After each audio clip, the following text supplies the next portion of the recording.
Welcome to Across the Globe, the podcast, where we tell stories of what's happening around the globe in the Global Methodist Church as we seek to spread scriptural holiness across the globe and make disciples of Jesus Christ. We're excited that you've joined us today, and I'm Mike Schafer, the Connectional Operations Officer for the GMC. And today, a huge part of my life right now is General Conference. We no longer in our office talk about how many months away it is. We now talk about how many weeks or days away it is, as it's just about upon us as we gather in Johannesburg for this huge event as we celebrate what God's doing across the Global Methodist Church, and we also act on things that we need to do as a denomination and as a movement.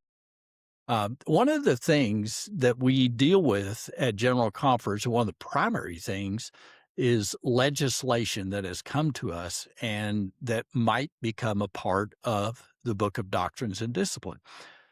All of that legislation starts as a petition submitted by someone somewhere. And so today we're going to take a look behind the curtain and to see how all of that process works. What is a petition? What happens when we receive one? What happens to them at General Conference? And to do that, we are joined by a friend and a fellow staff member in the Global Methodist Church, Reverend Lamar Oliver. Lamar actually carries two titles. He's the General Conference Petitions Secretary, and he's also the Assistant General Conference Secretary. So, Lamar, welcome to Across the Globe, the podcast. Well, thank you, Mike. It's a joy to be here to spend time with you, the people of the Global Methodist Church, as we seek to fulfill God's will in this very special and holy way. Well, we're excited to have you here. Before we jump into all the questions about petitions, why don't you share with everyone a little bit about yourself, your family, and your ministry? Well, I am Lamar Oliver. I am a native of Lake Charles, Louisiana, a graduate of Louisiana Tech University, Asbury Theological Seminary, and Dakota Wesleyan, where I got my MBA. I currently am the pastor at Means Methodist Church in Andrews, Texas. My wife, Erin, and I will be celebrating 25 years on July 14th. We are blessed with two children, Anna Catherine, who is 10, and Joseph, who is 8, and we are excited to play a small role in the work of the General Conference. I've been a member of the team since April of 2024, when I was brought on to be the petition secretary for the first round. So speaking of that, Lamar, why don't you share with us what interested you in the workings of General Conference and this behind the scenes petition stuff? How did you first get involved? What drives that? Well, Mike, thanks for asking. I think what really attracted me to it is the idea that the petitions that are submitted by the church, whether they are approved to be presented, whether they are withdrawn, whether they're invalid, it actually provides a snapshot of what the people of the church are thinking at a given point in time.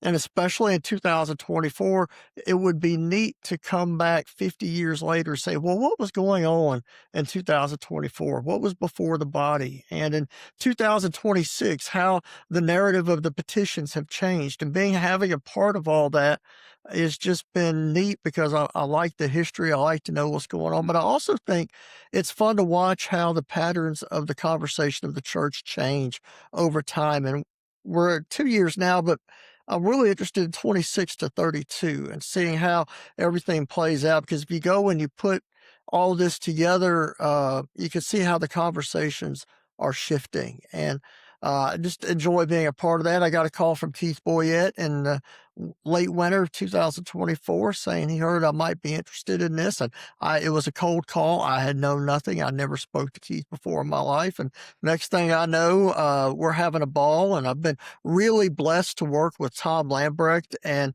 the members of the Global Operations team. Tom and Keith were so gracious to invite me to expand my role to the Assistant Secretary. And what's really neat up there is if all you do is watch the live stream of General Conference, I think you're missing the best part, because sitting up on a platform, you get to see how people's nonverbals change. And Mike, in 2024, to see how the Spirit of God was moving physically in people in ways they weren't even aware of. So, and both of these hats have allowed me to see a part of General Conference that is truly sacred and holy, but people don't necessarily think of it that way. That's awesome. And I appreciate it. I'm so thankful God led you in this direction. You've been an incredible blessing to all of us and to General Conference. So, all right, we're going to start with the very basics here.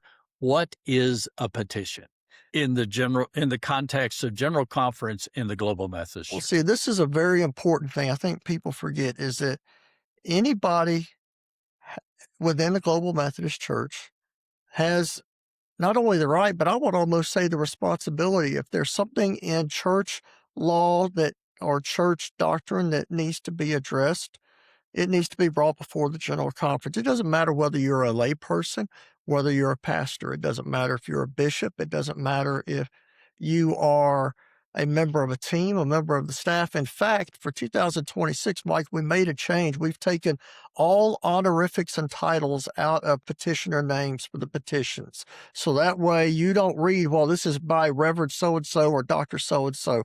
This is just Joe and Susie and Mike, members together in the GMC. And that's an important thing for us this year because we want everybody to know, as our denomination has exploded in growth, that every voice matters and every voice can be heard. And so a petition can do one of several things. It can, and this is the most common, you can recommend an amendment to something in the Book of Doctrines and Discipline. You can look to replace a paragraph in the Doctrines and Disciplines. You can add a paragraph, and you can just, and the other part of it is you can have a resolution which does not carry the weight of church law, but it is a declaration of where the church stands on something right now. And those are going to be printed. Any resolutions that are passed by the General Conference are going to be printed in the back of the Book of Doctrines and Disciplines. But under our law, resolutions expire at the beginning of the next General Conference. So any resolution passed in 26 doesn't automatically get carried forward. Right. So that's one of the major differences between a petition about the Book of Discipline and a resolution is the resolution sunset automatically. Okay. And really what you're saying, a petition is an opportunity for anyone in the GMC to have a voice in the way we're structured, in the way we're moving, what's important to us, those kinds of things. So walk us through, somebody submits a petition. What happens to that petition? What process does it go through? What's your job and how do you get it to General Conference? All right. Great question. Here's the way it starts is we announce in advance when the petition window is going to open, and you go online and you submit a petition, and there's a specific form to walk through. And one thing that we're also very intentional about, Mike, is whether you're in the U.S. or whether you're in South America, whether you're in Asia, Africa, wherever, there are connection issues everywhere. And the only way we can manage our petitions is online, but every member of the Global Methodist Church can contact their church, their pastor, or their conference office. So everyone has a chance to submit a petition that is submitted by a group, and it has to be an official group.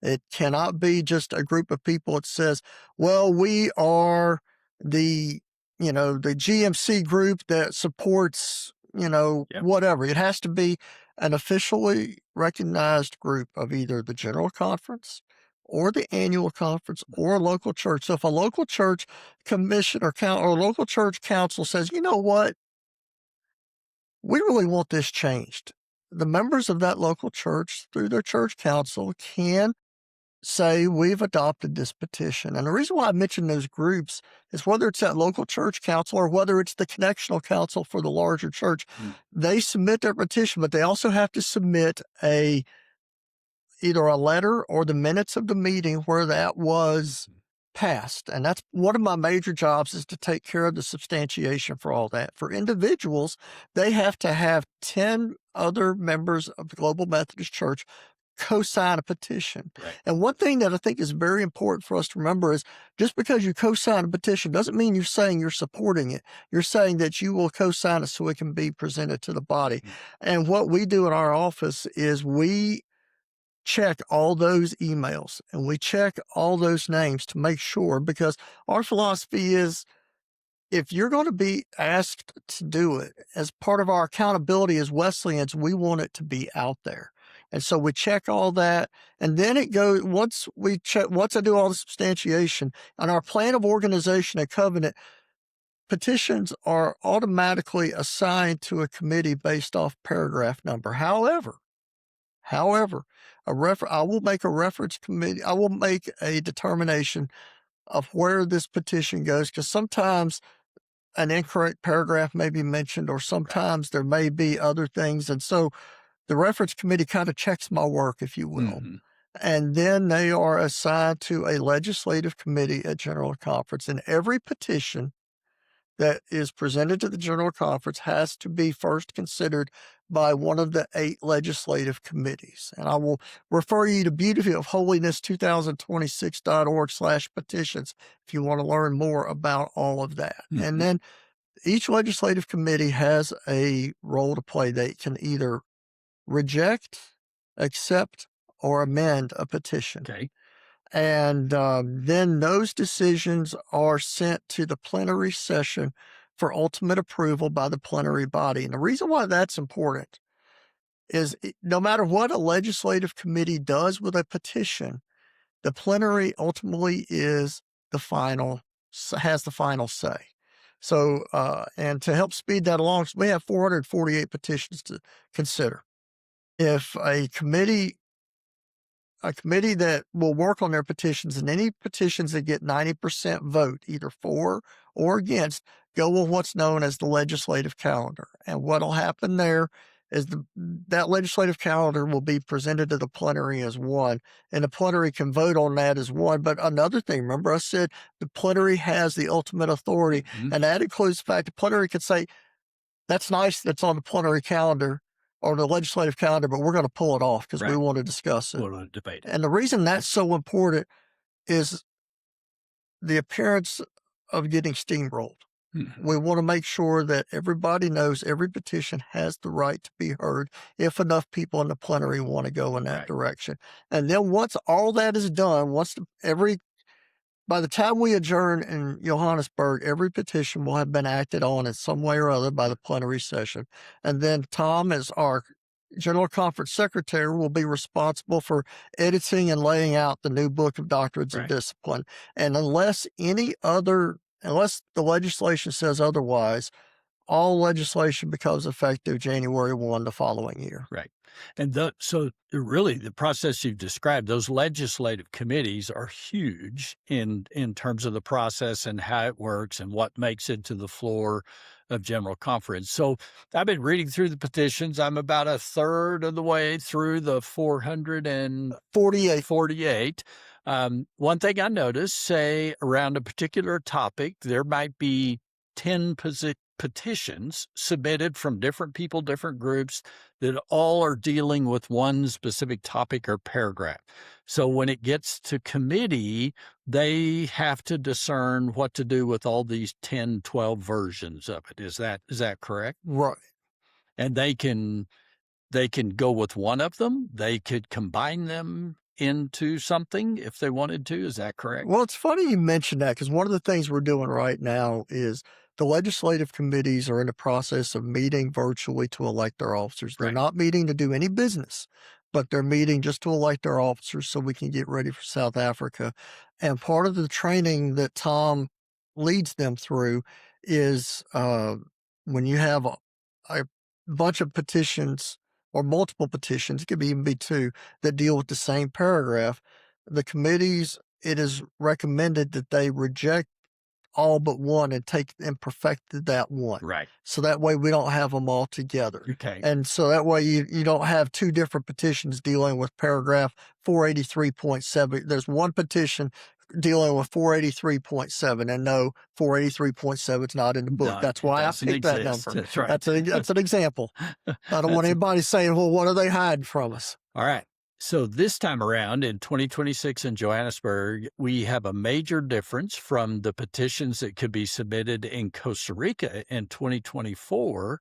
because not everything was on the table back then. Can you explain to our listeners the difference between these two general conferences as it relates to petition? That is actually where my job has changed the most in the 2 years. Is in 2024, we were in what I call the Kickstarter phase. We Mhm. were trying to just get everything on the table so we could form a denomination. And Right. so we had what was known as a limited agenda in 2024, and it dealt more with the structure and getting the skeleton of the organization together so that we could then get ready for 2026. So there were certain parts of what was in the transitional book of doctrines Right. and discipline which was not available and for amendment. However, remember what I said at the beginning about submit petitions so we know what the church is thinking. There were 40 petitions that were deemed not within the limited agenda, and they were automatically carried forward to 2026. Right.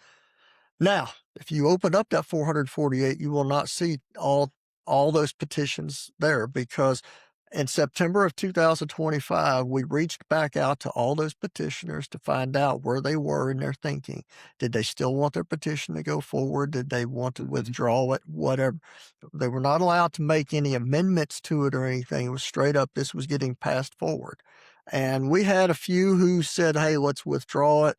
We had a few who said, let me think about it. So we did another verification in January. One other thing about that was something we missed in 2024 was that the paragraph numbers changed from the transitional book of doctrines and disciplines. So what we did in these petitions for this year is we mapped out where it would fall, where a petition would fall in this year's, Hmm. and we confirmed that with the petitioner, and that was the only thing that was allowed to be changed between the two. So last time we were dealing with a small part of the discipline. This time it's everything is Yes. on the table and people can submit around anything.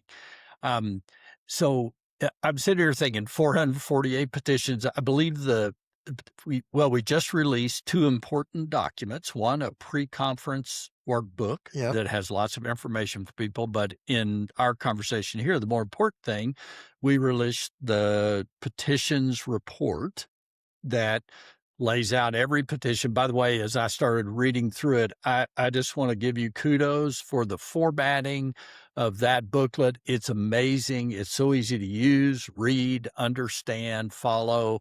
You guys did an amazing job, or you did an amazing job laying all of that out and making it easy to work with. But it's 654 pages. 654 pages. So I'm thinking about all of our delegates out there from around the world. They're having to wade through 448 petitions and 650 plus pages. What kind of resources do we have available to help them as they're trying to do that? What do they do to wade through all of that? Well, the first thing I think that any delegate has to do when they approach the pre-conference petitions report is to pray. And I don't mean that as a punchline. I mean that seriously. If we take seriously our understanding of the Holy Spirit enabling and equipping the people of God to be the people of God, we need to first approach that process through prayer. And then another thing we look at in that, in when it comes to that, is understand that we have translated these into 9 different languages, including English. And you will find the most current edition there. You will find there also, and we just put it up today, a version log, because even though we published 1.0 last July, Right. we're already up to version 1.2. And that version log serves 2 purposes. Number one, and this is most important to me, it serves as a measure of accountability. Mm-hmm. But the second thing is it helps delegates see what edits have changed, and most of them, we don't put a lot of the commas and all that in there, but sometimes we've had to adjust a paragraph number that was referenced wrong Okay. or those kind of things. But when it comes to looking at it, you also have to understand that when it comes to petitions, you asked about several petitions dealing with the same paragraph. This year, 2 major changes we made based on delegate feedback have to do with how petitions are organized and how they are indexed. Okay. And this year, all petitions are laid out in paragraph order. Right. So that way, if there's You go back to our paragraph 483. All petitions dealing with 483 are going to be listed in order and chronological by when they were submitted. Okay. And the petitions are grouped by committee, so that way each committee has their own, because some people will want to print out all 654. Mm-hmm. I'm not putting the 654-page binder in my luggage. Sorry, not going to happen. So it's the idea that there are some people who want to print out just what's dealing with their committee. And that's where the second index change has come, because we moved the indexes from the committee indexes from the front of the document to the front of each section. So if you're a member, say, of the Doctrine and Sacraments Commission, and you want or committee, and you just want those petitions, you can print out that whole section, and you'll have that index there. And then in the back of it will be the numerical index with everything there. So you ask about what else people can do to look through it. If you use the PDF version on your tablet, which is what we highly recommend, everything is hyperlinked, including indexes wherever. If you click on a petition, it'll take you straight there. And the other thing I would recommend for people, you ask, how do they navigate with them? I would say one piece at a time. Right. Because it's overwhelming to try to look at them all at once. I think another way you can look at it is, and this is something that I think we miss a lot, Mike. One of the areas where I have grown most in my faith through this process is understanding that each person who submitted a petition loves their God and loves their church enough, they wanted to put in a petition to change something. Right. And when you look at the petitions as an expression of someone trying their best to fulfill their membership vows of the Global Methodist Church, it changes your entire perspective on the petition, because it's no longer about, what about this idea? What about that idea? It's no longer about an attitude of suspicion, but it's an attitude of, as you read the petition, ask yourself, ask God to help you see what this person saw. Exactly. Even if you don't agree with it, help. When we allow ourselves to be in, as we used to say in the old communion liturgy, in love and charity with thy neighbor, Right. It allows us, I think, to have a little bit more understanding. Because one of the things that I put in in the cover letter was something I shared with our young clergy in March, was that debate is not division, it is discernment. And I think that's something else we must remember as we read the book of discipline, as we read the pre-conference report, and the book of discipline. To keep the page count down, Mike, we did not double space it. Right. We don't have to read between the lines. Just put it right there, see what's going on, and trust that even if you come to a different conclusion on a matter, it doesn't mean the other person's a heretic. It doesn't mean that they are of this or that persuasion. It means they genuinely see an issue a different way. Right. And I think of everything we've talked about, the three most important things would be prayer, would be looking in the right place, but having a spirit of charity toward those who wrote the petition, no matter how you feel about it. Exactly, which raises an issue. You in your unique position to process all of these petitions, you don't take sides. You can't deal with them based on your opinion about this or that. Talk a little bit about how you have to remain neutral in the middle of seeing things that you may totally disagree with. I think the fact that I'm in this position proves God's got a sense of humor, because I've got some opinions. You do. All right, but you look at it, and what I love about it, though, is it makes me look at it in a different way. Right.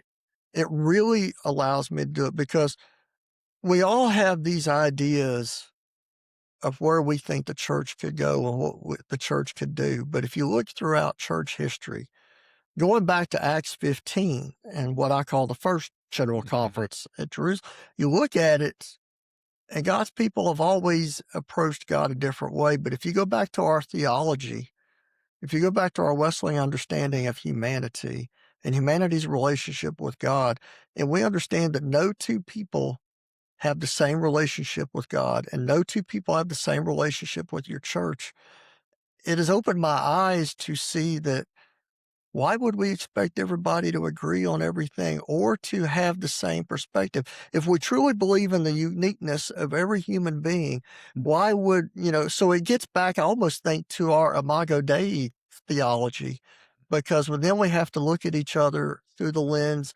of God's leading.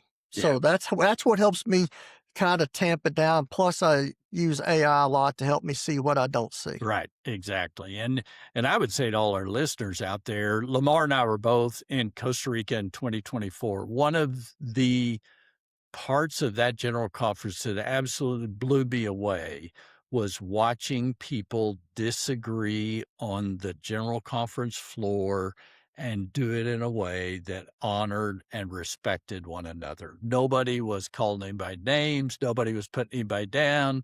Nobody was saying, "What in the world are you thinking here?"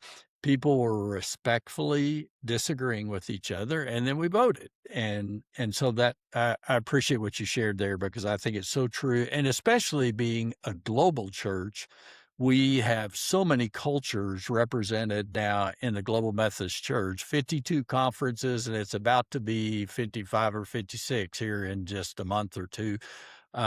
It's in my position, I see the global differences, different ways that we look at things, even though we agree on the Orthodox faith, we agree on the scriptures, our authority. But when it comes to structuring the Global Methodist Church, we might have some different ideas about that. One of the things that I have learned through this process as we're building it this year is it's fun to see also how people have radically different visions of their church. And I've joked with you, there are some who just want to put everything in concrete that we have now, Yes. dot every I, cross every T. And then there are some people who I almost think they want to put the Book of Discipline on a 3x5 index card. And so to watch not only people's theology, but their ecclesiology come out. Right. And that global nature you talked about, one of the challenging things you asked about my opinion of what I have noticed about petitions is I've asked myself, I wonder, has this been considered from a global perspective? Right. And that's been a huge thing, even before we opened the petitions window, we challenged people before they submitted petitions to make sure, because what we noticed in the book of Doctrines and Discipline currently, there are several things in there that are very U.S. centric. Very. We've begun to recognize that, to own it, to name it.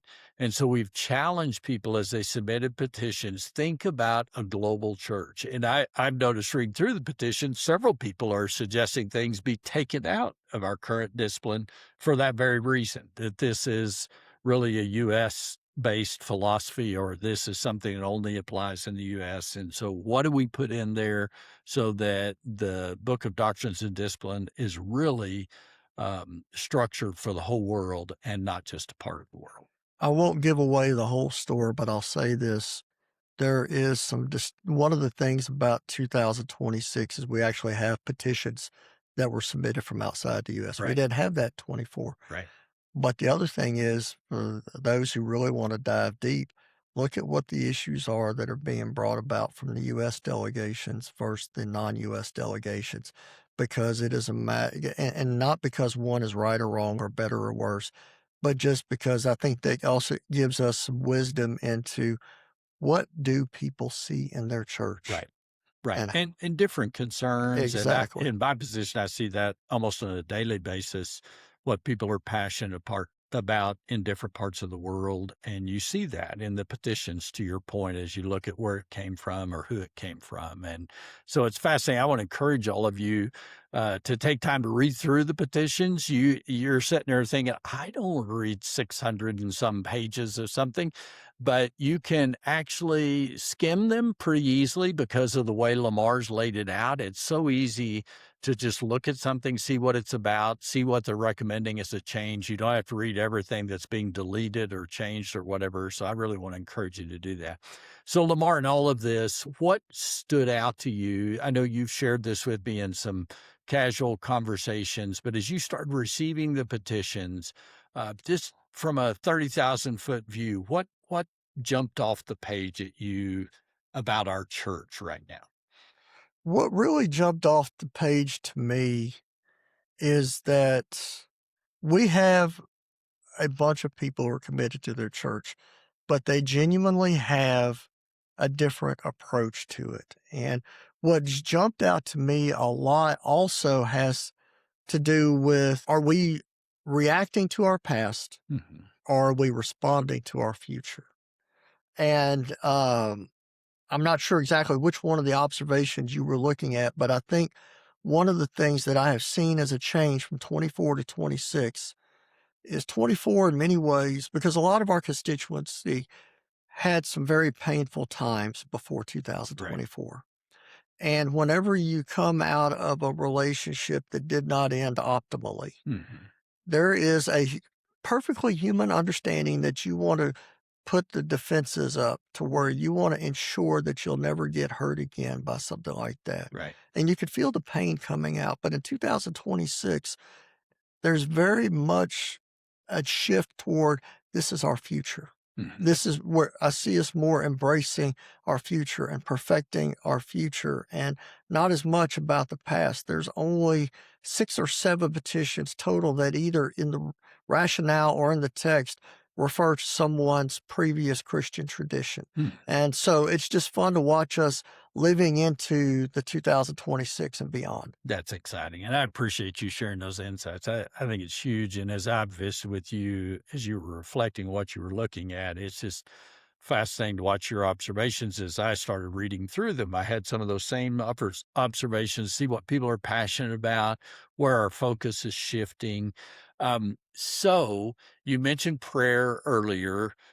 Where would you encourage not just delegates, but everybody in the GMC to be praying as it relates to this petition process?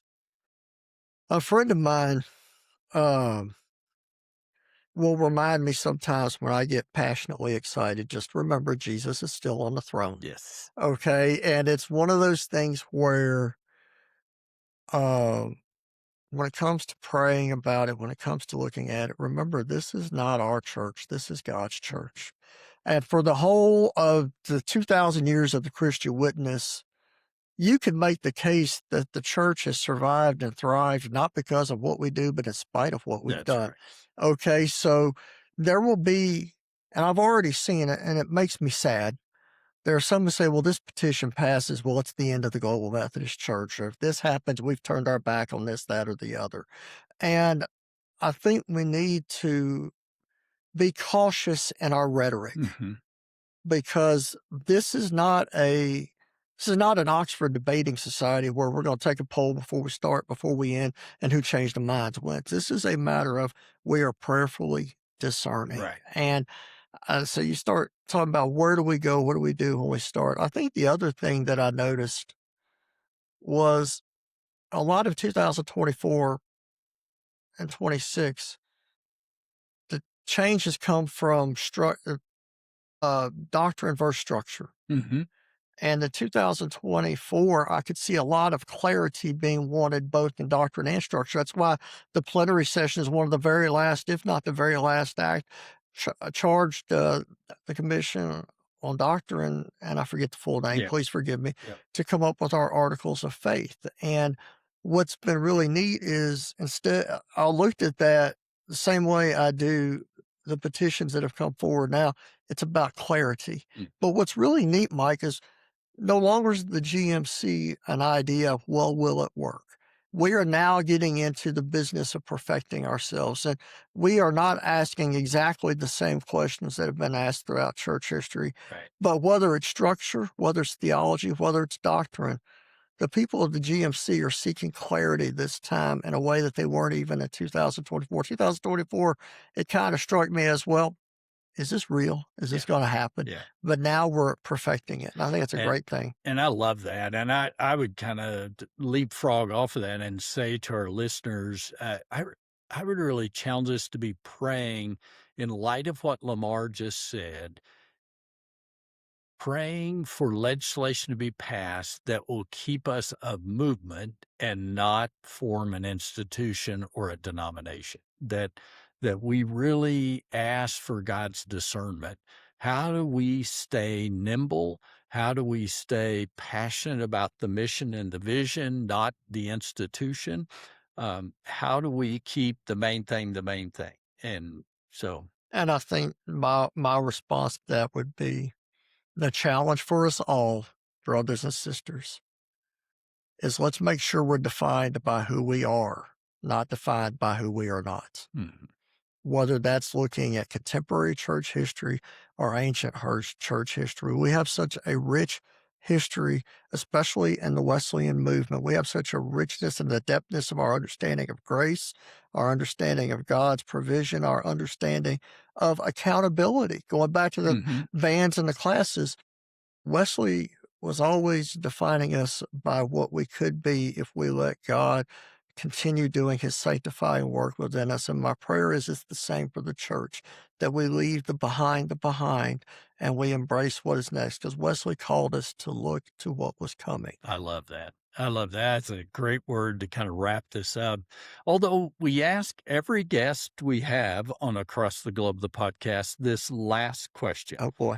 No, should be an easy one. We want to give a shout out to your local church. So we would like for you to share with our audience where you pastor and tell us a little bit of what God is doing in that place right now. What excites you in your current Global Methodist Church? So first, tell us where you're at. All right, well, I am the new pastor as of May 1st at Means Methodist Church in Andrews, Texas, about an hour and 45 minutes south of here, an hour and a half, depending on who's driving, from what I hear.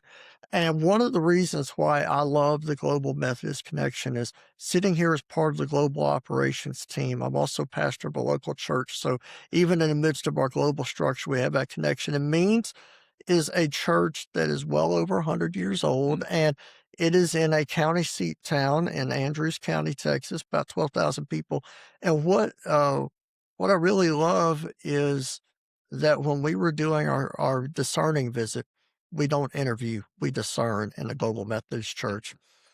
The people were talking about, this is our vision for what's coming next. This is our vision for this, that, and the other. And the main thing is when I interviewed there, when I discerned there, see, I caught myself. When I Yes. discerned there, was it said, Lamar, we have what we call a Wacky Wednesday on a program at 4:00 on Wednesdays. I said, tell me about that. They said, well, we have about 70 to 80 kids from the community. 90% or more are not members of the church, but they're here every week. And I told them when we went back and sat, I said, that sold me more than anything. I said, because y'all weren't talking about, Lamar, what are you going to do to get these people to join the church? Mhm. You were talking about, this is our mission and outreach. We hope and pray that they will join the church, but they didn't put this ministry together for what they could get out of it. They put it together for what they could put into the community. And that really resonated with me, because that's the mindset. To go back to what you were talking about, we're not trying to save an institution. We're trying to grow the kingdom. And That's when right. so people ask me about Means, that's the first story I tell them, is they are outward looking, because they want to make sure that it's okay that they have non-members coming who get to hear about Jesus. I'm like, that's kind of what Uh, we did here. I love that. And by the way, I've preached in that church that Lamar now pastors, an amazing group of people. They are passionate about Jesus, passionate about the kingdom, and I'm just excited that you're there pastoring and leading them now. Lamar, we want to thank you for coming and joining us today, and you've done an amazing job sharing with us your heart for the petition process, but also helped us understand what happens, how this whole process works for us to end up with a book of doctrines and discipline. And I want to personally thank you as a part of our GMC staff for your servant heart and all the incredible things you do way beyond petitions to ensure that the GMC is the healthiest, most God-focused, kingdom-focused movement that it can be. And I appreciate your heart for reaching people for Jesus. So thank you for being Thank you, here Mike. today. Thank you. As we close today, I want to remind you, if you want to check out the resources or any of the things that Lamar mentioned today, he mentioned this website earlier, but let me repeat it. It's thebeautyofholiness2026.org. You can get to it even through our regular GMC website, but you can go there directly, thebeautyofholiness2026.org. All kinds of resources around General Conference. You could read through all the petitions. You can see the pre-conference workbook, lots of stuff there, both for delegates and for those who are not delegates and a part of a GMC church and want to know what's going on. I want to thank all of you for joining us today, and it's been a blessing visiting with my friend Lamar.